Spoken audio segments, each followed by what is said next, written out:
This is going to help you prevent your listings from getting suppressed or getting restricted and taken off of Amazon, and help you get back up faster and make sure that you don't get banned for anything. Is it a one solve all, and will Amazon always work perfectly? No, but this is what we do. We get them in writing and proof, and the more and more approvals that we get and more steps we take, the faster we get back and the easier it is for another rep to solve an issue if and when it does happen, because everybody runs into issues on Amazon.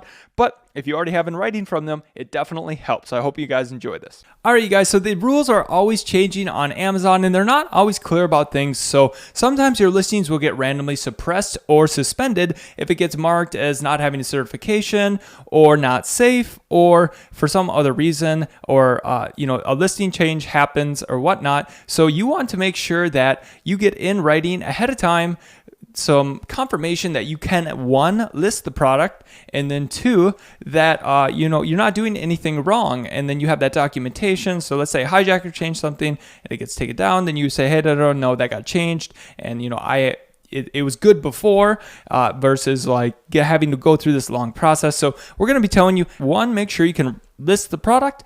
And then two, so if your listing does get suspended or suppressed in the future, you don't run into the issue. So basically, suppressed means it's not showing up in the Amazon search algorithm. They're not pushing it at all because there's some type of violation or something missing or whatnot. And then suspended means the listing is completely shut down for some type of violation. And these are going to kill your product. So make sure you watch through this and do this simple step, and you will be happy that you did, because it would have saved me $1 million.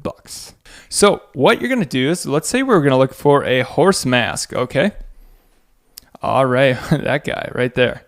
So there's going to be a couple things. So one, you need to make sure that you can sell in that brand or in that category, okay? Obviously, if you were doing wholesale, you need to make sure that you can sell in that brand or get brand approval, but we're not talking about that. Make sure you can sell in that general category, okay? So let's see, if we do a Control F rank here, this will tell us that it's in toys and games, all right? So we've had one about gated categories.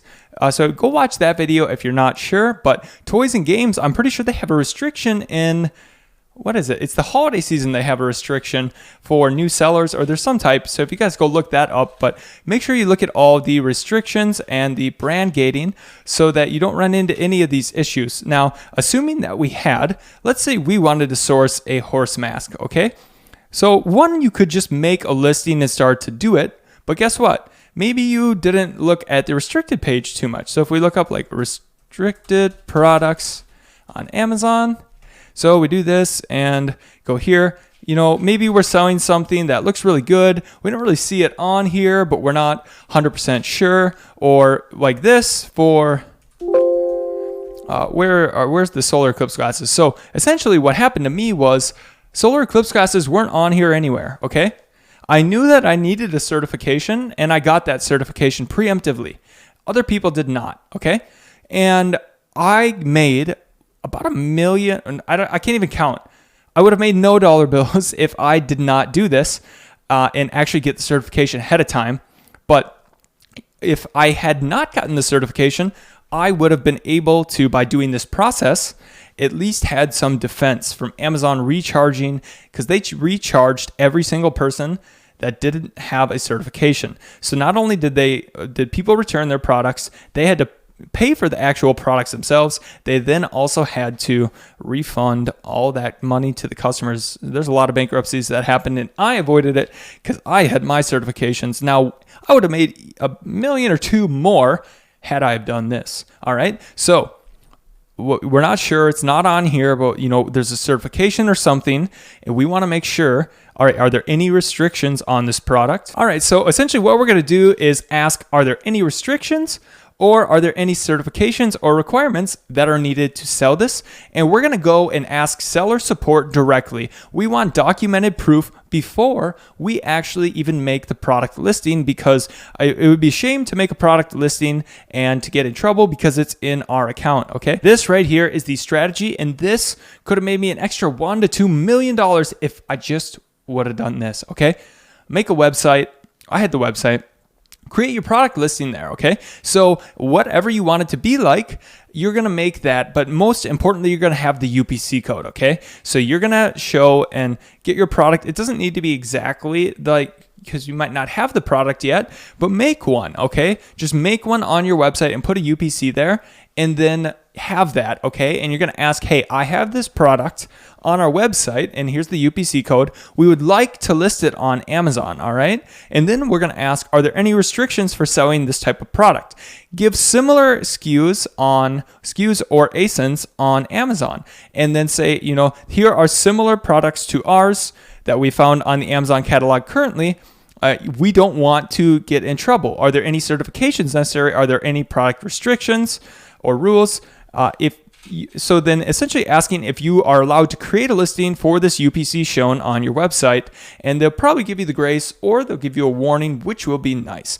Then what you're going to do is you're going to ask how long will you be notified if anything changes, okay? So by getting this in writing, like how do I find out how long will I be notified? Now you have it in document from Amazon saying you would have this much time or something. And if they pulled a quick one like the solar eclipse on me, then I would have said, whoa, wait, I don't have time to provide all of this. You guys said I didn't need anything, and this is a bunch of balogana. So if I would have preemptively done this, don't know if I would have won with seller support, but I could have won through other legal methods and at least had a better case to get my products back, because I had 10,000 products that sold for $100 a piece at 80% profit margin. That all just sat there and did nothing. Sad day, but it's okay. Life is great. Anyways, make sure this happens, because some people will get their listing suppressed, and guess what? When it's suppressed, it's too late. All right. So don't wait until it is too late. Get this ahead of time. And then when you have a case, you say, whoa, wait, I already did all of this with seller support before they approved it. Then that person looking at that case will say, oh, okay, well, maybe the Amazon algorithm suppressed it or got it suspended. And then now you have that to reference. Instead of it going through all of these teams, you got a prior approval, and every day that you're out of stock is really going to cost you money. So here is just the overview of this. All right. Make a website, then look, are there any certifications? Are there any restrictions? Ask that.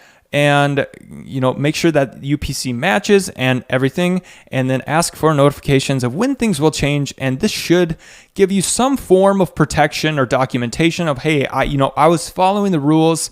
What's going on here, you guys? And I think this is going to be a very helpful framework to prevent any issues. So if you guys have any questions or suggestions, leave them below. And I hope that nobody gets into the situation I was, but it turned out pretty well. It was a good fight.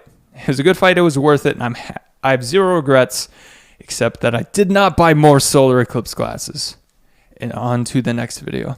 So after reading the comments, some people have asked, hey, could I just show them a list of similar products and not do my own website and whatnot in UPC?